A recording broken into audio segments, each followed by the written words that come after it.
Mas vamos lá. Qual é o nosso objetivo com a lição de hoje? Nosso objetivo é entender o significado, a finalidade e a administração dos sacramentos. Esse é o nosso objetivo. O significado dos sacramentos, a finalidade deles e a administração deles, a forma de administrá-los. A título de introdução, a Páscoa e a circuncisão eram os sacramentos na antiga aliança, no Antigo Testamento. Né? Todo filho da nação de Israel, povo separado e escolhido por Deus para ser o seu povo, eles eram circuncidados ao 8º dia de nascido, o filho homem. E a Páscoa era a celebração do que no Novo Testamento se colocou como ceia. Páscoa e circuncisão eram então os sacramentos do Antigo Testamento. No Novo Testamento, o sacramento da Santa Ceia é identificado com a Páscoa. E o sacramento do batismo é identificado com a circuncisão. Chegaram à sua plenitude, né? Os sacramentos são um privilégio exclusivo do povo de Deus. Devem ser recebidos com seriedade e convicção e tratados com dignidade, pois são santas ordenanças que o Senhor deixou para a sua igreja.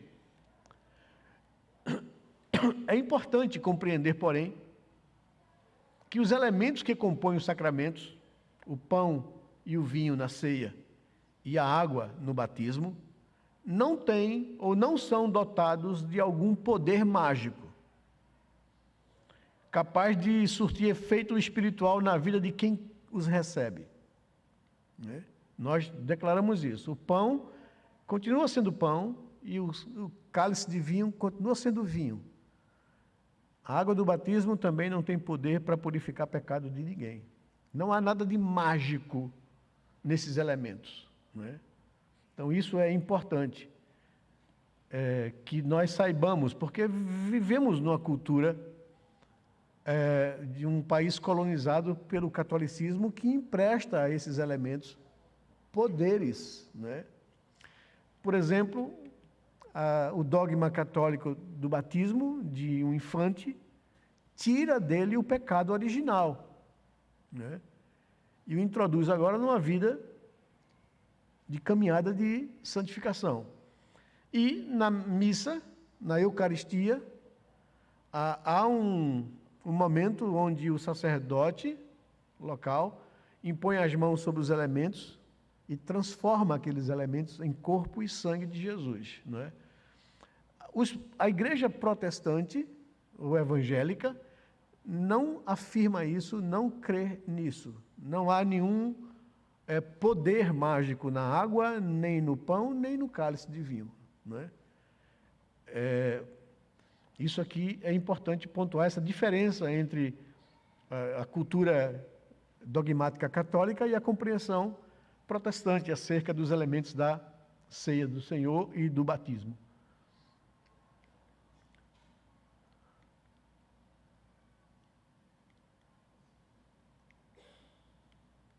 Agora, deixa eu ver se eu passei demais.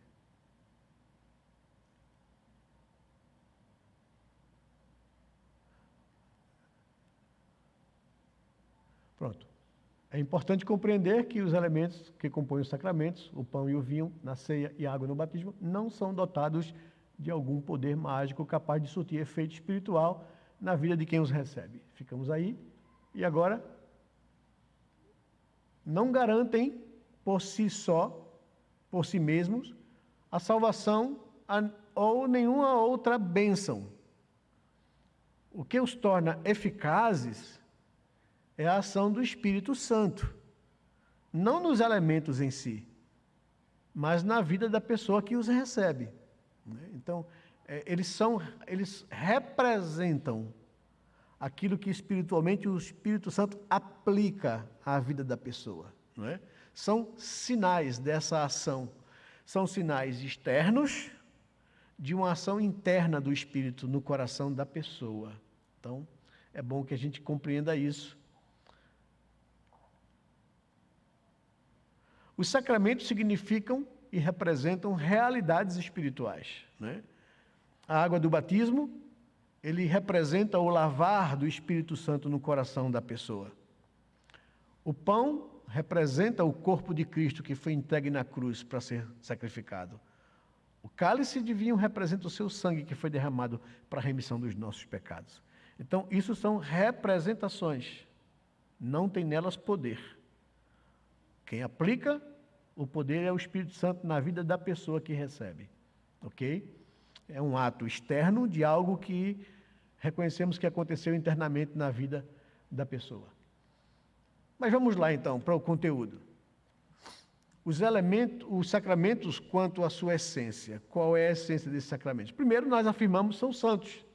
São santos sinais e são selos do pacto da graça. 2 textos bíblicos que eu queria considerar com vocês, Gênesis capítulo 17 e Romanos capítulo 4. Vamos lá para Gênesis 17.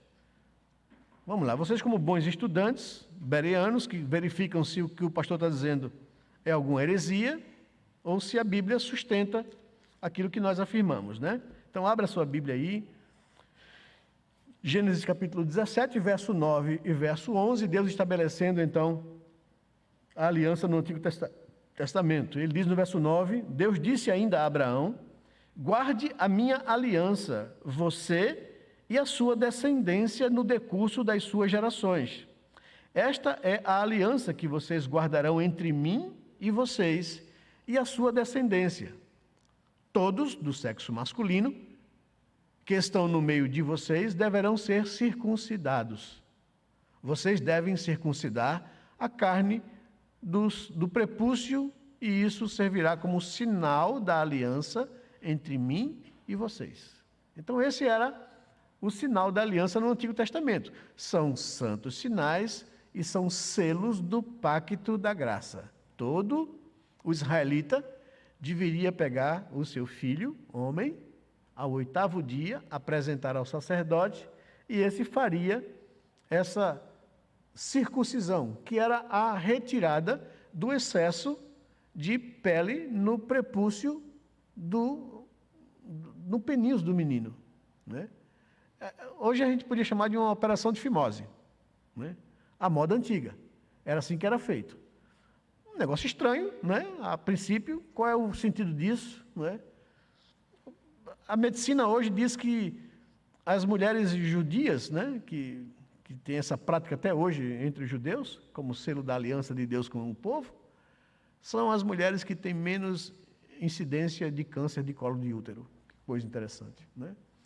Numa época em que não havia saneamento, havia pouca higiene pessoal, Deus mandou que o povo de Israel fizesse isso, né, como sinal da aliança, do pacto de Deus com o seu povo. Então, no Antigo Testamento, a circuncisão era assim ministrada, né, aos filhos homens, e as mulheres estavam debaixo da representação dos seus pais ou dos seus maridos enquanto casadas. Romanos capítulo 4, versículo 7 a 12, nos fala um pouco sobre isso como sinal e selos da aliança de Deus com o povo de Deus. Estamos agora no Novo Testamento, carta de Paulo aos Romanos, capítulo 4, verso 7 em diante, diz o seguinte: Davi disse, bem-aventurados aqueles cujas transgressões são perdoadas e cujos pecados são cobertos. Bem-aventurados aqueles a quem o Senhor jamais atribui pecado. Esta bem-aventurança vem apenas sobre os circuncisos. Ou será que ela vem também sobre os incircuncisos? Porque dizemos, a fé foi atribuída a Abraão para a justiça.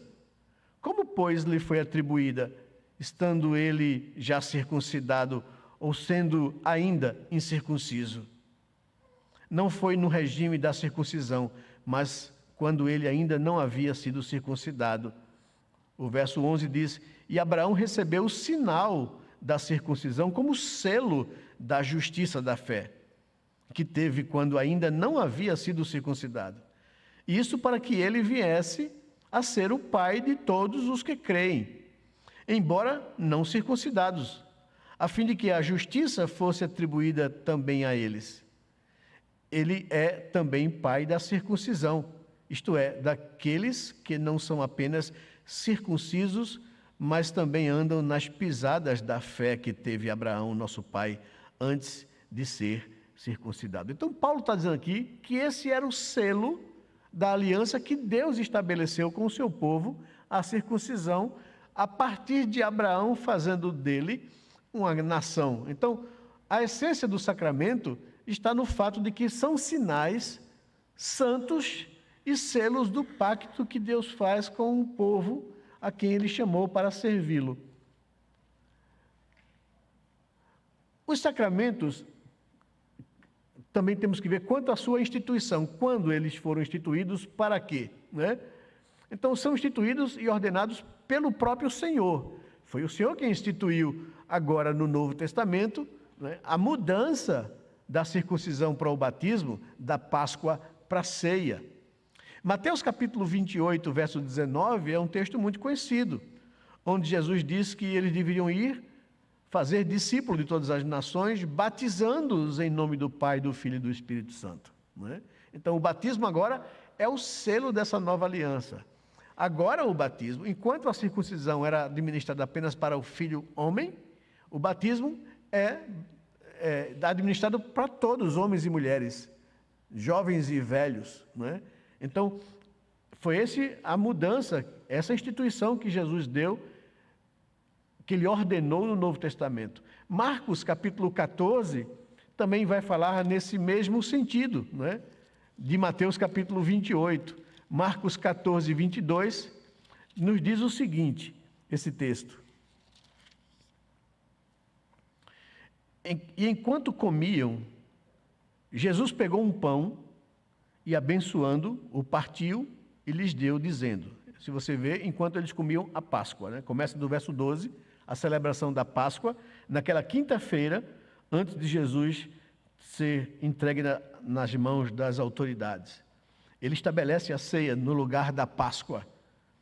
Diz assim, enquanto comiam, Jesus pegou um pão e, abençoando, o partiu e lhes deu, dizendo, tomem isto, é o meu corpo. A seguir, Jesus pegou um cálice e, tendo dado graças, o deu aos discípulos e todos beberam dele. E então lhes disse, isto é o meu sangue, o sangue da aliança derramada em favor de muitos. Não é? Pronto, até aqui. Então ele estabelece a ceia do Senhor em lugar da Páscoa. A Páscoa apontava para a vinda do Cordeiro de Deus. Vocês lembram bem da Páscoa no Antigo Testamento, não é? Quando Deus libertou o povo de Israel da escravidão do Egito. Deus trouxe o anjo vingador sobre o Egito, porque Faraó e o povo egípcio endureceram o coração e não quiseram libertar o povo que passou ali 400 anos no Egito. Deus agora traz, através de Moisés, com mão poderosa, um enfrentamento contra a rebeldia de Faraó e destrona todos os deuses do Egito, nasquelas 9 pragas. E na última praga agora, ele então traz o juízo de Deus sobre o Egito. E a ordem era essa, a Moisés e ao povo de Israel. Vocês vão ficar dentro de casa com a sua família, vocês vão imolar um cordeiro, né? Vocês vão derramar o sangue dele numa bacia, vocês vão pegar o sangue do cordeiro e passar nos umbrais da porta. E quando o anjo da morte passar pelo Egito, ao observar o sangue na porta, ele não tocará em ninguém daquela casa, porque estão debaixo do sangue do sacrifício do cordeiro. Não é? Então a Páscoa apontava para o futuro. Hebreus diz que sangue de animais não consegue redimir pecado de ninguém. Mas o povo fazia isso em fé e obediência, porque aquele sinal, aquela Páscoa, aquele sacramento apontava para uma coisa que viria a acontecer depois. E essa coisa aconteceu quando o Filho de Deus assumiu forma humana e veio ao mundo cumprir a promessa do Pai. E ele, como um cordeiro mudo, né, perante os seus tosquiadores, não abre a sua boca, não reclama e é sacrificado naquela cruz por nós, derramando o seu sangue. Agora que isso iria acontecer, Jesus diz, olha, a Páscoa funcionou e apontou até aqui. Agora daqui para frente vai ser estabelecido a mesa do Senhor, a ceia do Senhor. Vocês vão comer do pão como se fosse o meu corpo. Vocês vão beber do vinho como se fosse o meu sangue. É isso que a Páscoa aponta. E ele estabelece então aqui o sacramento, né, da ceia do Senhor, da Eucaristia, né? É assim que representa. Então, o batismo no lugar da circuncisão, a ceia do Senhor no lugar da Páscoa, né? Porque esses dois lá atrás apontavam para isso que iria acontecer no futuro, né? Então foram essas as ordenanças de Jesus acerca dos sacramentos que a igreja deveria observar. E aqui, os sacramentos quanto ao seu número. Para os protestantes, os evangélicos, só há 2 sacramentos. Há apenas 2 sacramentos ordenados por Cristo: o batismo e a ceia do Senhor, não é?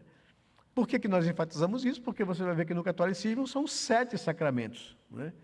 Que são estabelecidos lá pelos dogmas da igreja. Entre esses 7 tem o batismo e tem a Eucaristia, a ceia do Senhor, não é? Mas para os protestantes só encontramos na Bíblia essa ordenança de Jesus para os 2 sacramentos, não é? Mateus capítulo 28, mais uma vez, né? Vão e façam discípulos de todas as nações, batizem os que creem em nome do Pai, do Filho e do Espírito Santo. Então o batismo é esse rito inicial, esse sinal da aliança daqueles que passam a participar e a fazer parte do corpo de Cristo, a igreja, né? Porque creram em Jesus, entregaram suas vidas a eles, e o batismo é o selo dessa aliança, né? Então é isso que significa o batismo. E todo aquele que é batizado, ele tem acesso à mesa do Senhor, à comunhão do Senhor.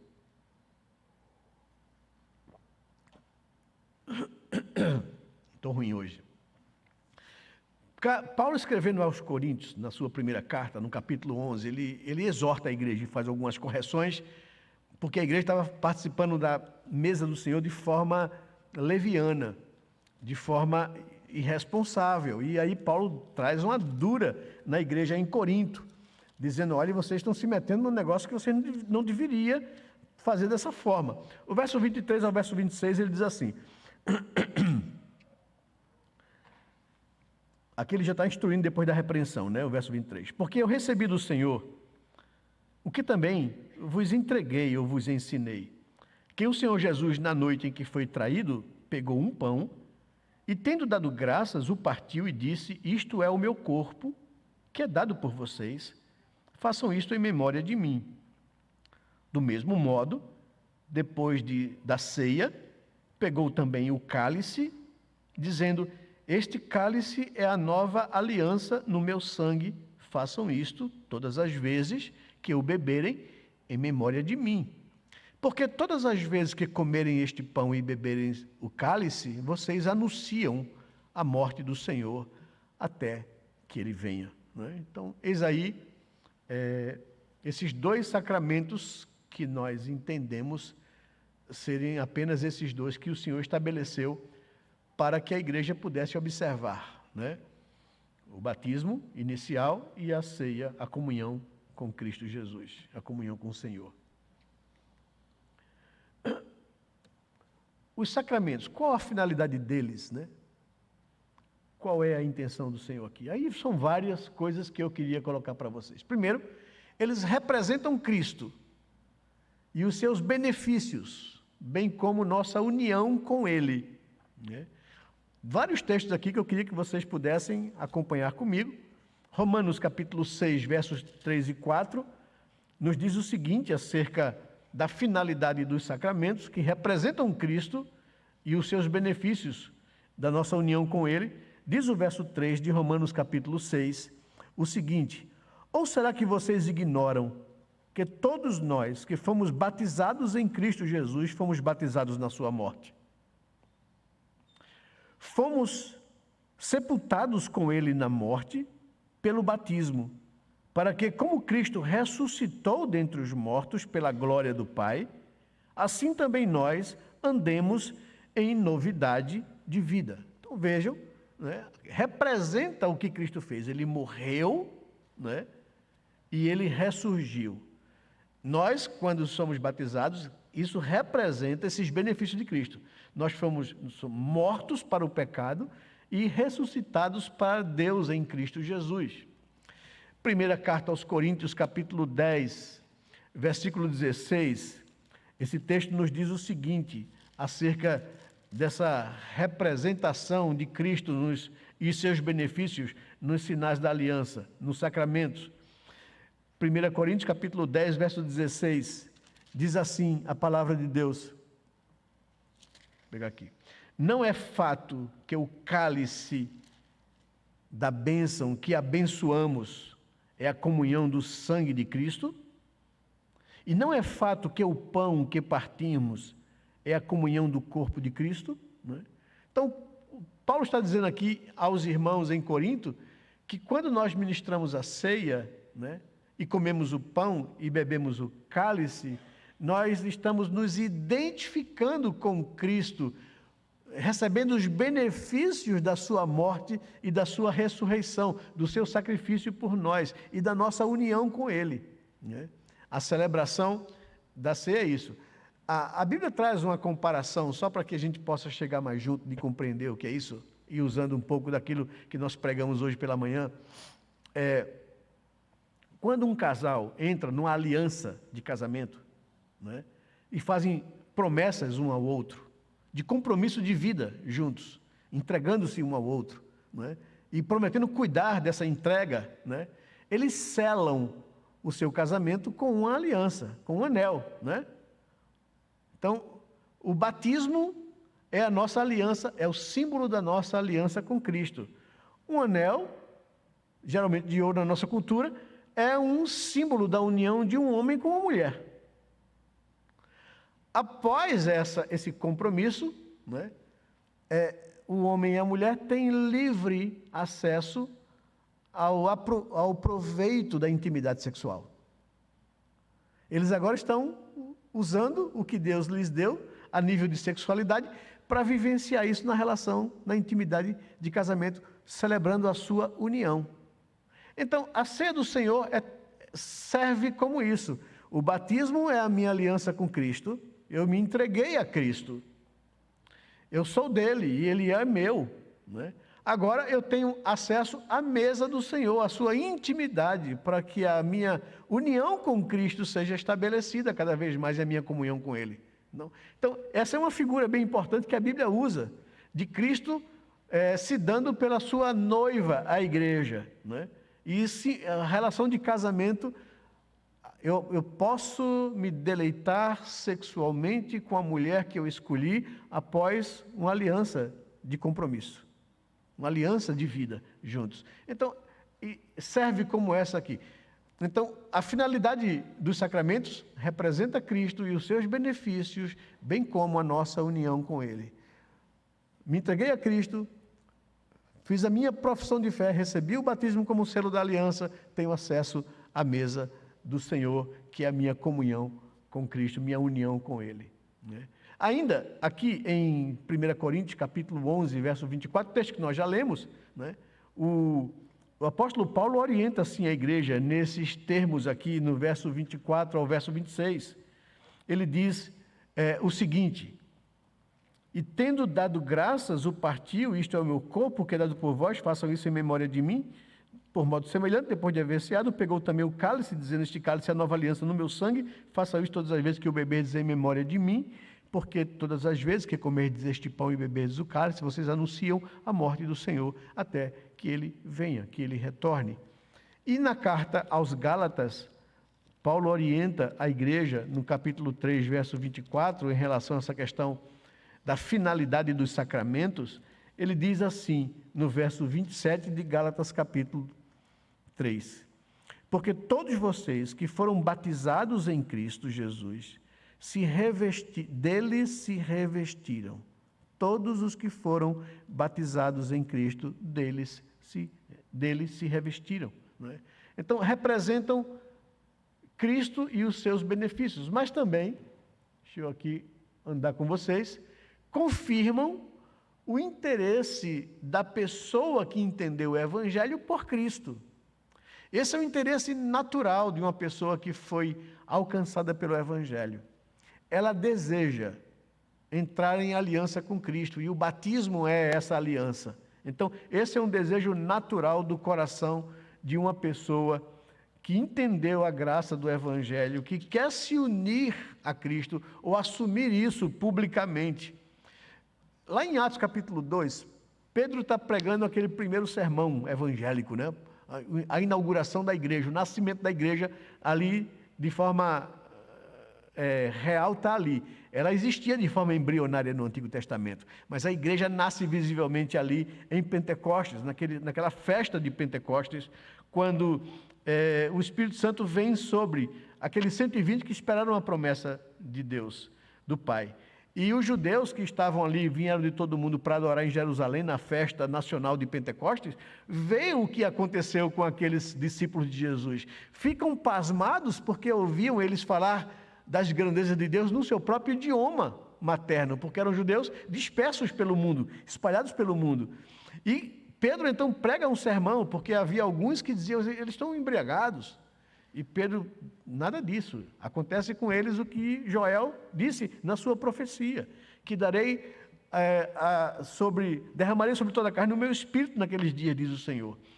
Quando eles ouvem isso, e o sermão de Pedro é muito contundente, vocês, judeus, foram alvo do amor de Deus. Ele enviou o seu filho e vocês mataram o autor da vida. Vocês crucificaram a Cristo, foram vocês que gritaram e pediram a Pilatos a sua condenação. E mandasse que ele fosse livre um assassino como Barrabás. Ele deu a vocês a escolha e vocês sacrificaram e mataram o autor da vida, rejeitando a Cristo. Quando eles ouvem isso, diz o verso 37 de Atos capítulo 2, quando ouviram isso, ficaram muito comovidos e perguntaram a Pedro e aos demais apóstolos, e agora o que faremos? Pedro respondeu, arrependam-se e cada um de vocês seja batizado em nome de Jesus Cristo para a remissão dos seus pecados e vocês receberão o dom do Espírito Santo, a salvação. E diz o verso 39, porque a promessa é para vocês e para os seus filhos e para todos os que ainda estão longe, isto é, para todos aqueles que o Senhor nosso Deus chamar. Então, vejam que o batismo, e o verso 41, diz que eles então aceitaram, os que lhe aceitaram a palavra de Pedro, foram batizados, havendo um acréscimo naquele dia de quase 3.000 pessoas. Então, quem de fato foi impactado pela mensagem do Evangelho, deseja o batismo como selo da sua aliança. Ele quer professar a sua fé diante dos homens.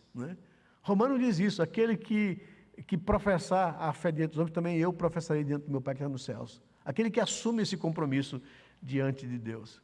Ainda, Atos capítulo 8, verso 35, nós vimos aqui uma narrativa de um texto que fala da conversão de um homem. Verso 35 de Atos, fala da conversão do eunuco, alcançado por Filipe. E no verso 35 a 38 diz assim, Filipe, o eunuco era um alto oficial da Etiópia, que veio adorar o Deus dos judeus em Jerusalém, uma pessoa muito interessada na religião de Israel, no Deus de Israel, aprendeu o hebraico, porque ele vinha lendo o texto do profeta Isaías, o rolo do profeta Isaías na volta.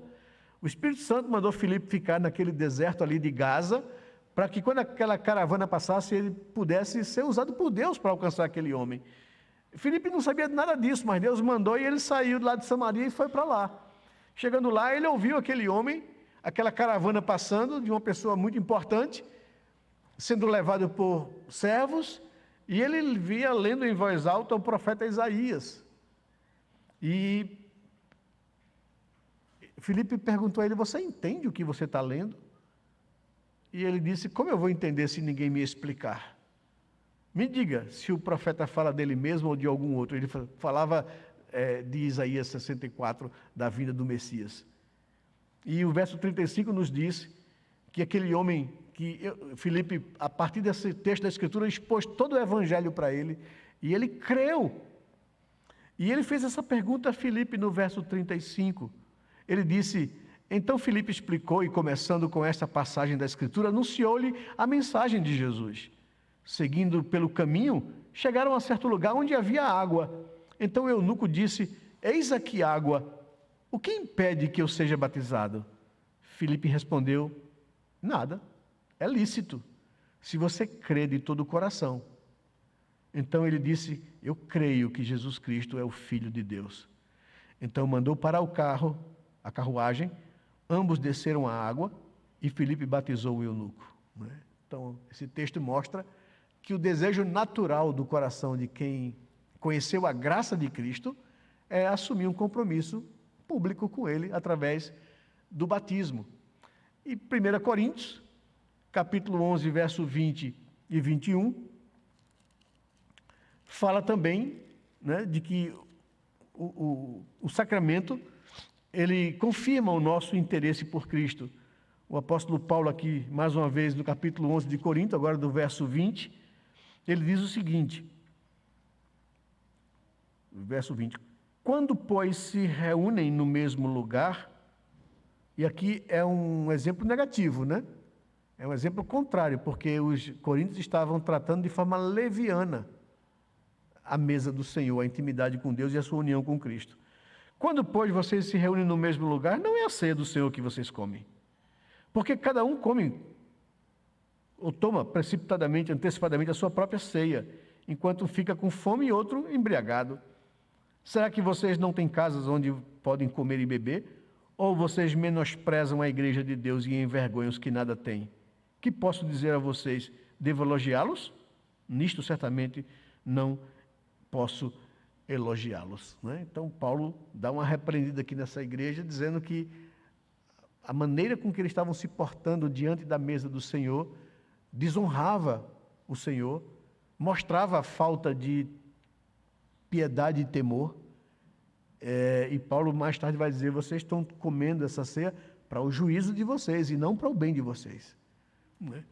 Então, porque a ceia do Senhor, aqui na época em Corinto, já que a igreja cristã era um tanto quanto perseguida pelo Estado, inclusive também pela religião judaica, eles se retiravam para lugares ermos e campos e levavam cada um suas refeições, passavam o dia ali, o dia do Senhor, adorando a Deus. E no meio desse momento de alegria e lazer e de culto a Deus, eles celebravam a ceia, daquilo que as pessoas trouxeram, como Jesus fazia muitas vezes, que houve até o caso da multiplicação dos pães. Mas só que aqueles que tinham mais condição financeira não queriam dividir a sua ceia com aqueles que tinham menos condição. Eu fico tentando imaginar assim, uns levavam uma ceia muito gostosa e outros, coitado, levavam o pão dormido de ontem. E aqueles não queriam dividir, comiam sua própria ceia antecipadamente, levavam vinho de melhor qualidade e bebiam, enchiam a cara até. Enquanto os outros que não tinham muita condição levavam o carreteiro. E ninguém queria tomar o carreteiro, Então, assim, Paulo diz: vocês não estão comendo, não estão participando da mesa do Senhor dessa forma. Vocês estão trazendo juízo sobre vocês, porque vocês humilham os que nada têm. Isso, eu posso elogiar vocês por isso? De forma nenhuma. Vocês precisam ser repreendidos, porque vocês não mostram interesse ou consciência do que vocês estão participando da mesa do Senhor. Então, aqui há um exemplo muito negativo da igreja em Corinto. E a Bíblia não esconde nada, não. Ela manda ver para aquelas pessoas. Também identificam os que pertencem à igreja. O que é o batismo e o que é a ceia? Se vocês já observaram ao participar. No batismo, antes de uma pessoa ser batizada aqui, ela é examinada pelo conselho de pastores e presbíteros, para ver se ela de fato tem convicções de fé. se aquilo é alguma coisa de fato autêntica e baseado nas convicções bíblicas, não é? E uma vez que essa pessoa foi examinada e o conselho entende que ela compreendeu bem a fé, que ela sabe o que está fazendo, aí ela vem publicamente diante da igreja e ela professa a sua fé e é batizada. O que é isso aqui? É a igreja reconhecendo e aplicando e expondo publicamente que nós investigamos, examinamos essa pessoa e cremos que ela é uma pessoa, de fato, crente, regenerada em Cristo Jesus. É a declaração da igreja disso. Ela é parte da igreja agora. Nós reconhecemos a sua fé e acolhemos no corpo de Cristo. É isso que significa, então, o sacramento. A finalidade dele é identificar os que pertencem à igreja. E quando eu falo igreja aqui, não pensem na igreja local, na instituição religiosa. A gente está pensando na igreja de Cristo, no corpo invisível de Cristo Jesus. Nós reconhecemos que essa pessoa de fato foi transformada, entendeu a fé, arrependeu-se e creu em Cristo Jesus. E como é que a gente está anunciando isso? Batismo. E é por isso que quando nós ministramos a ceia, nós dizemos, olha, a ceia não é apenas da igreja presbiteriana, ela é de Cristo. E se você nos visita de outra denominação cristã, que crê como nós cremos na palavra de Deus, você é convidado a participar da mesa do Senhor conosco, não é? Então, é assim que funciona. Mas examine o seu coração para ver se você não vai ser reprovado e sim aprovado pelo Senhor, né? Então, seguindo a orientação do apóstolo Paulo. Mas mais, a finalidade é responsabilizar o crente em sua vida cristã. Quando a gente vai participar da mesa do Senhor, a gente sempre diz, examine o seu coração e veja se há em você algum caminho mau, algum pecado não confessado, ou que você venha praticando, que você sabe que está em desobediência a Deus. Se arrependa, confesse a Deus isso, abandone isso e participe da mesa do Senhor. Mas não participe dela de forma leviana. Estou vivendo uma vida toda errada e estou aqui participando para inglês ver. Não faça isso não. Paulo diz isso aos Coríntios. Vocês trazem juízo sobre vocês. Deus conhece a vida de vocês. Essa é uma oportunidade para que você possa se arrepender, refletir e consertar o que está errado.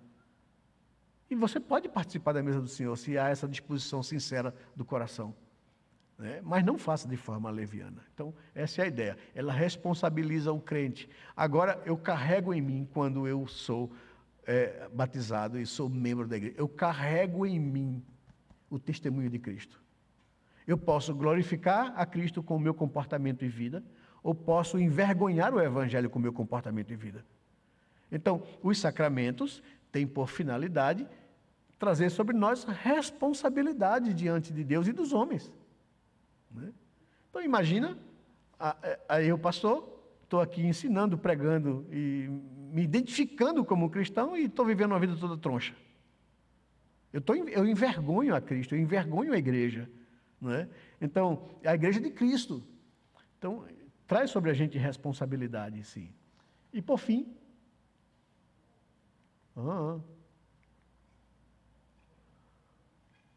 pronto, chegou. Promovem uma relação espiritual entre o sinal e a coisa significada, né? Entre o sinal, batismo ou ceia, e a coisa que ele significa. Um lavar regenerador, o novo nascimento, e a minha união com Cristo, o meu fortalecimento com Cristo, né? Tanto Gênesis 17:10 como Mateus 27 vai falar sobre isso, né? E Tito 3:5, um lavar regenerador do Espírito Santo na vida daqueles. Então, promove essa relação espiritual entre o sinal do sacramento e o que ele significa na vida da pessoa. Vamos lá, deixa eu acelerar aqui com vocês. Os sacramentos quanto à sua eficácia, né? A sua eficácia depende da obra do Espírito Santo no coração da pessoa, né? Como nós já enfatizamos aqui, não é a água do batismo que vai fazer milagre. Ela só representa o milagre que já foi feito no coração da pessoa. Ela é um ato externo de alguma coisa que aconteceu internamente na minha vida. É o reconhecimento público de uma transformação que já aconteceu na minha vida, né? Então, é isso. A sua eficácia depende da ação do Espírito Santo e não dos elementos em si, né? Então, deixe-me ler aqui João capítulo 3, versículo 5, né? Que, daquele diálogo de Jesus com Nicodemos. Ele fala sobre isso aqui, que é a eficácia da obra, da operação do Espírito Santo, quem faz, né, acontecer, e não o mero ato do sacramento. Verso 5 diz que Jesus respondeu a Nicodemos: em verdade lhe digo, que quem não nascer da água e do Espírito não pode entrar no reino de Deus. Jesus vai fazer essa comparação. A água do batismo só representa a ação do Espírito Santo no coração de alguém. Quem não nascer do Espírito não pode entrar no reino de Deus. Você pode se batizar 30 vezes, mas o batismo não tem poder de transformar a sua vida, não é? O batismo deveria ser o sinal de uma transformação que já aconteceu pela ação eficaz do Espírito Santo em seu coração. O capítulo 6 de João, verso 63, vai dizer o seguinte aqui: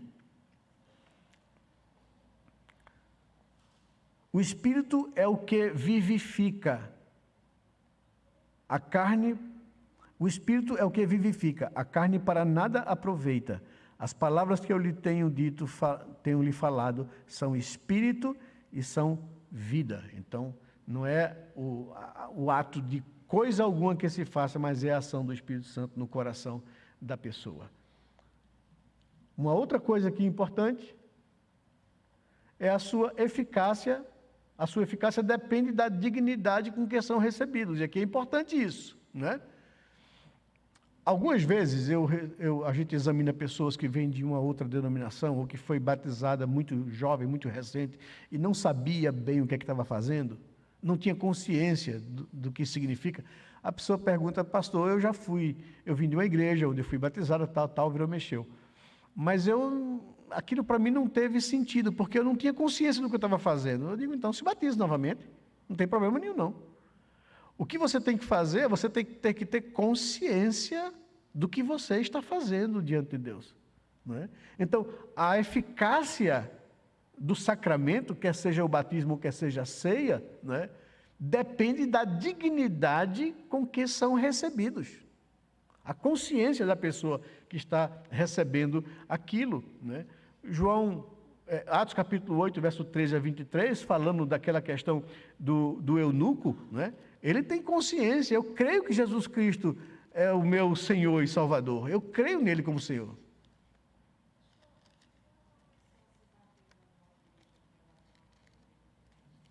Numa igreja que?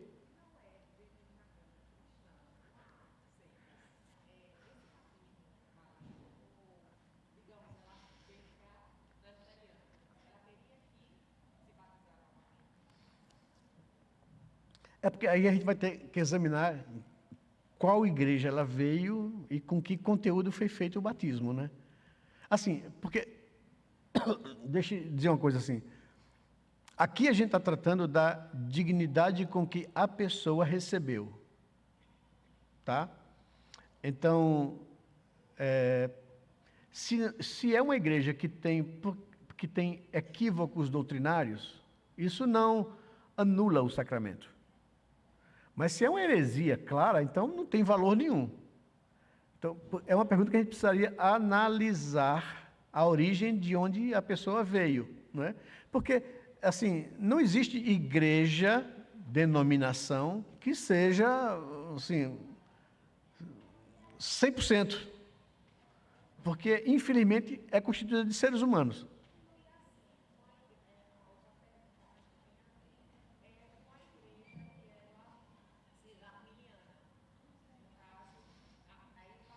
Problema nenhum para a gente. Isso não é problema, não.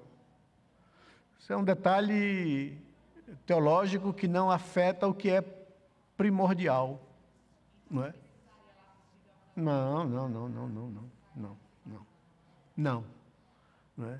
A grande questão é, a gente não faz essa exigência, a gente procura examinar se a pessoa tem consciência do que fez. Se ela tem consciência do que fez, amém, né? Então isso não existe essa exigência de que tem que se batizar, que você veio de outra igreja evangélica que não é como a nossa. Não, não. Se você é um crente em Cristo Jesus, se você crê que Jesus é o seu Salvador, pessoal, que Ele redimiu sua culpa naquela cruz, que você nasceu de novo e habita em você o Espírito de Deus, que você ama o Senhor e quer fazer a sua vontade, né?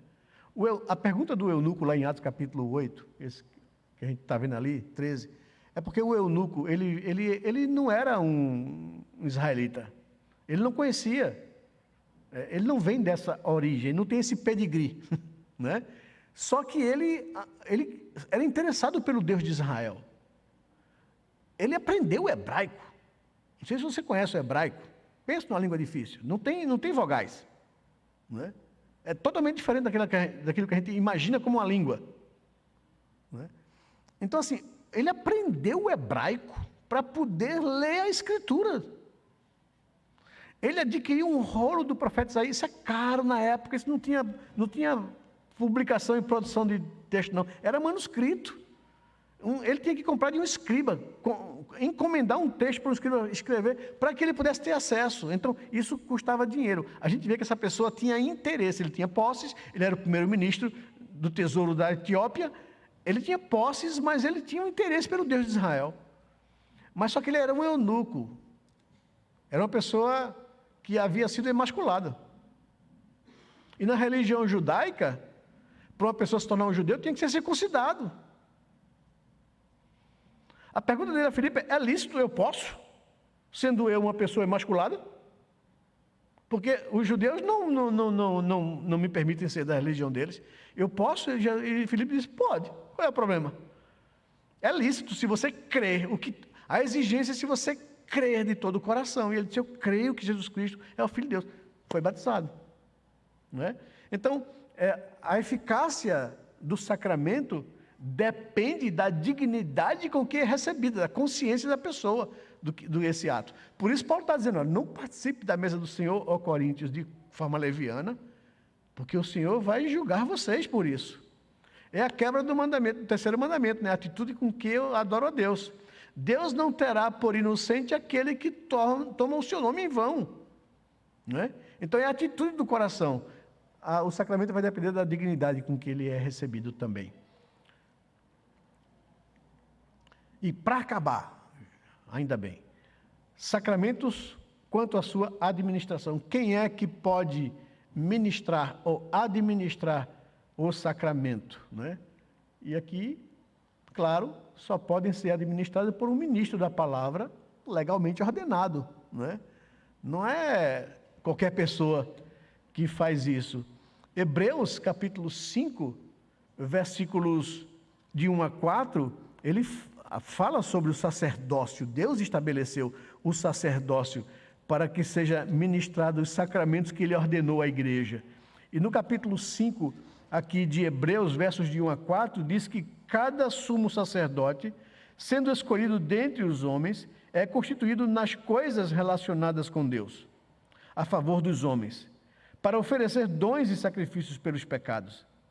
Ele é capaz de se compadecer dos ignorantes e dos que se desviam do caminho, pois também ele mesmo está rodeado de fraquezas. Por esta razão, deve oferecer sacrifícios pelos pecados, tanto do povo como de si mesmo, e ninguém toma esta honra para si mesmo, a não ser quando chamado por Deus, como aconteceu com Arão, né? Então aqui ele está citando, ninguém se auto-intitula sacerdote, né? A pessoa é ordenada por uma instituição que lhe dá essa condição legal para ministrar os sacramentos, né? E Mateus capítulo 16, verso 19, Jesus está entregando aqui aos seus discípulos, né, a autoridade, a chave do reino, que é, você abre o reino quando recebe uma pessoa no batismo, e você fecha quando exclui essa pessoa da comunhão, não é? Então, Jesus está dando isso aos seus apóstolos ali, em Mateus capítulo 16, verso 19. Ele diz assim, no verso 19, eu lhes darei as chaves do reino dos céus. O que vocês ligarem na terra, terá sido ligado nos céus, e o que vocês desligarem na terra, terá sido desligado nos céus. Então, é a essas autoridades que Deus deu a chave do reino. E o que é a chave do reino? Se recebe uma pessoa no reino dos céus através do batismo, do reconhecimento público de que aquela pessoa de fato é um crente, né? E também se fecha ao reino dos céus para uma pessoa que é contumaz no pecado e mesmo que tenha sido batizado, ele não quer obedecer a Deus, então ele é excluído, né, do hall publicamente. A igreja está dizendo assim, ó, ele não é um cristão verdadeiro, porque ele não quer obedecer a palavra de Deus, né? Então,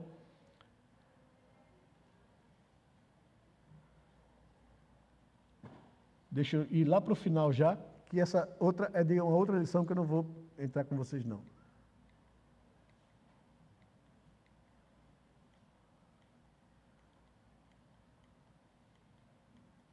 Pronto. Aqui só para a gente refletir. Será que eu tenho compreendido os sacramentos dentro da sua finalidade? Tenho consciência do que significa o batismo? Tenho consciência do que significa a mesa do Senhor? Né? Tenho participado dos sacramentos com entendimento e a devida reverência e alegria? Essa é outra pergunta importante, que todo aquele que participa da mesa do Senhor deve, então, refletir. Que Deus nos abençoe e nos ajude, né, a viver uma vida comprometida com Deus. Não, ele faz a profissão de fé. É assim, são duas coisas que acontecem no momento de uma pessoa ser recebida na igreja. Primeiro, ele precisa fazer uma pública profissão de fé, um adulto, tá? E o que é essa pública profissão de fé? É o reconhecimento de que ele é um pecador, de que não tem mérito para a salvação, que crê que Cristo Jesus pagou o preço dos seus pecados naquela cruz, que crê na palavra de Deus como única regra de fé e prática para a vida dele, que crê que Deus é um só, mas que subsiste em três pessoas, Pai, Filho e Espírito Santo, que promete que vai andar comprometido em honrar a Deus com a sua vida, que vai se submeter à autoridade da igreja até que essa autoridade seja fiel à palavra de Deus. Então, depois dessas promessas, dessa profissão de fé, aí sim é ministrado o batismo para ele. No caso dos filhos, dos infantes, eles primeiro são batizados e os pais fazem o compromisso. Quando essas crianças crescem e se tornam adultas, elas precisam, para se tornar membro comungante da igreja, elas precisam vir à frente e fazer a sua pública profissão de fé. Não vai se batizar mais porque já foi batizado, o selo já está ok, tá? Mas agora ele vai se declarar consciência da sua própria fé e passa a ser um membro adulto ou um membro comungante da igreja. Aí ele tem acesso à mesa do Senhor. Numa igreja como a presbiteriana, uma igreja reformada, né? As igrejas reformadas são assim, elas são igrejas que batizam seus infantes, porque entendem que eles fazem parte da aliança. Mas só que os infantes fazem parte de um hall de membros menores. O hall de membros não comungantes, eles não têm acesso à mesa do Senhor por falta dessa consciência ainda. Eles estão sendo educados pelos pais, instruídos pelos pais.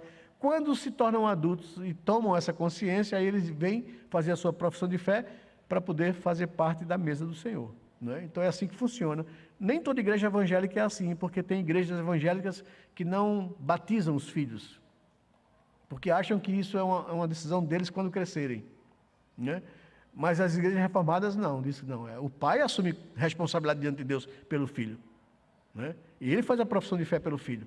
O que é que ele promete? Eu prometo educar o meu filho no caminho do Senhor, ser exemplo de vida para ele, orar com eles e por eles, ensinar a Escritura, trazê-los à comunhão da igreja. Então, esse é o compromisso dos pais. Aí, diante desse compromisso dos pais, a criança é batizada, né? E os pais passam a responder pelos filhos, diante da igreja, até que eles se tornem adultos e eles mesmos respondam por eles próprios. Tá bom?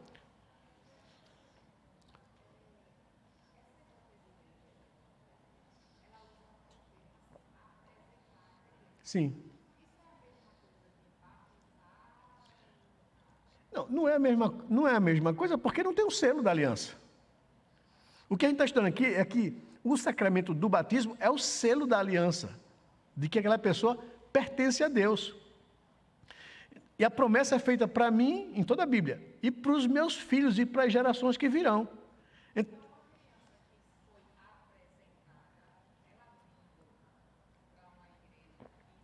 Vai ser batizada. Vai. De novo não, porque ela não foi.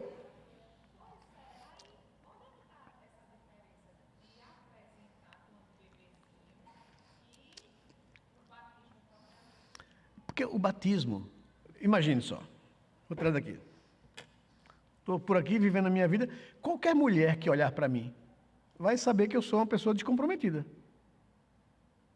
Mas se eu tiver um anel do meu ladinho, pelo menos esse anel vai dizer que eu tenho um compromisso com alguém. Então, isso é o sinal da aliança. O batismo é o sinal da aliança. No Antigo Testamento, a circuncisão era o sinal da aliança. Os pais traziam seus filhos, apresentavam ao sacerdote para ser circuncidado. No Novo Testamento, os pais trazem os filhos, apresentam para ser batizados. Então, você está tirando o sinal da aliança e só apresentando. É isso que fazem as igrejas antipedobatistas, ou contrárias ao batismo infantil. O argumento é que, não, mas a Bíblia diz que a gente vai e prega o Evangelho, quem crê e for batizado será salvo. E a criança não crê, como é que vai ser batizada? Eu digo, legal, está aplicando ao adulto, mas lê o resto da Bíblia. Deus fez uma aliança com o homem e com a sua posteridade desde o passado. A criança, ao 8º dia de nascido, deveria ser apresentada para ser circuncidada como símbolo da aliança. No Novo Testamento, a Bíblia diz: a salvação é para vocês e para os filhos de vocês. Então, cria Cornélio e toda a sua casa batizada. Cria Lídia e toda a sua casa era batizada. Cria o carcereiro de Filipos e toda a sua casa era batizada. Então, é o selo da aliança não estabelecida por Deus. Não adianta eu fazer uma apresentação e nessa apresentação eu não colocar o selo da aliança sobre o meu filho. E uma outra coisa que segue o nosso raciocínio reformado é o seguinte: os pais não podem lavar as mãos para dizer, eles se virem quando eles crescerem. Os pais precisam entender que os filhos são herança de Deus, não são meus. Deus me emprestou. E eu tenho responsabilidade sobre a vida deles diante de Deus. E eu não posso fugir a essa responsabilidade. Eu tenho que assumir essa responsabilidade. Tenho que criar os meus filhos para Deus e educá-los a temer a Deus, sendo eu exemplo de vida para eles. O selo da aliança é a garantia desse compromisso meu pai, em relação à vida do meu filho. Então, é isso. Não adianta eu dizer assim, não, eu não vou batizar, porque ele, quando crescer, ele pode não querer. Que história é essa? Aí Deus vai dizer, vem cá, me dá conta do que aquilo que eu lhe dei e você não cuidou. Eu digo que é muito mais pesado para um pai reformado, porque ele vai assumir compromisso de Deus, com Deus, e Deus vai pedir isso dele, do que dizer, não, ele se vira quando ele crescer. Pode. Eita, não, aí deixa a bichinha perguntar. Então deixa ela perguntar, menina, oxe. Está acabando já.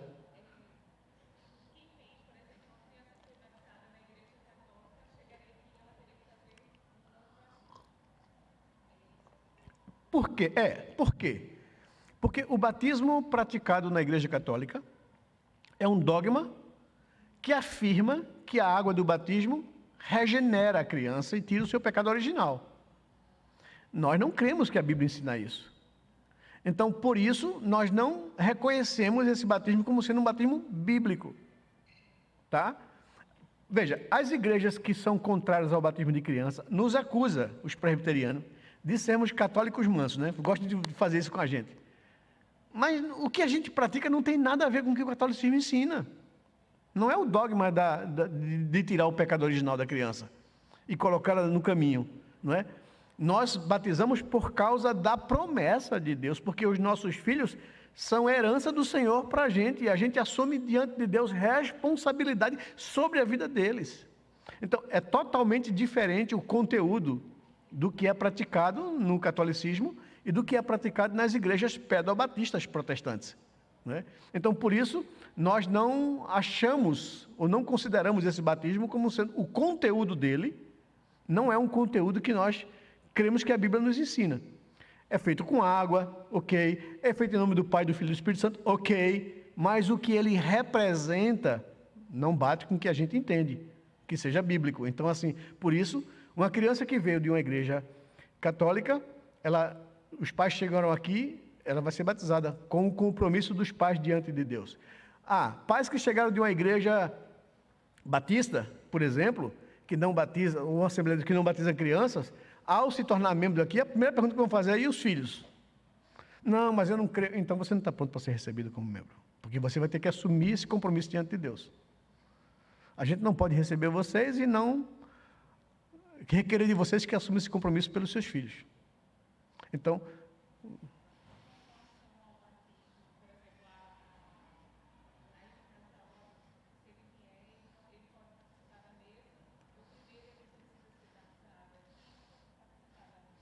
não, ele já veio batizado em uma igreja? Não, ele participa da mesa, não tem problema nenhum. Não, tem que ser batizado. Uma, duas e fechou o cerco aqui.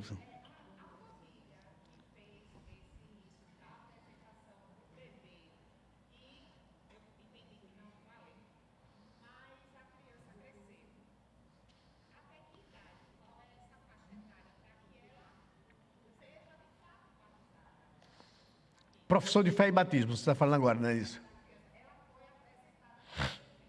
Tá. Enquanto ela for menor, 18 anos. 18 anos. Aí pode fazer em qualquer idade que ela tenha consciência. Sim. Se tiver, vai ser examinado pelo conselho, vai ver se tem consciência, etc. Outra informação para você, complementando a sua pergunta, que me lembrei de uma coisa. Pastor, filhos de crentes que foram batizados na infância e fazem parte do rol de membros não comungantes, se eles não mostrarem interesse de fazer profissão de fé, o que acontece com eles? Eles são tirados do rol de membros. Ele tem até os 18 anos para poder fazer isso. Se chegar a 18 anos e ele não demonstra interesse ou consciência e não quer fazer profissão de fé e tornar um membro comungante, então ele é tirado do rol de membros menores e é apenas um congregado da igreja. Ninguém vai botar ele para fora, claro, a gente vai pregar para que ele se converta, mas ele não pode continuar no rol de membros menores se ele não é mais um menor. Não é? Então ele é tirado do rol de membros. Se ele não morre. É raro acontecer isso, mas às vezes acontece. E muitas vezes por negligência dos pais. Né? Porque assumiu um compromisso diante de Deus e não cumpriu o que... Né? Tem casos de filhos se rebelarem, o filho adolescente vai se rebelar de alguma forma, vai viver um momento de abalo, vai viver, a gente sabe disso, a gente acompanha aqui. Eu já tive 3 adolescentes na minha vida também, em casa. Né? Acontece sim, vão viver crises de consciência ou de fé, né? Mas a oração e confiar naquilo que a gente plantou no coração deles, Deus vai fazer brotar isso no coração deles.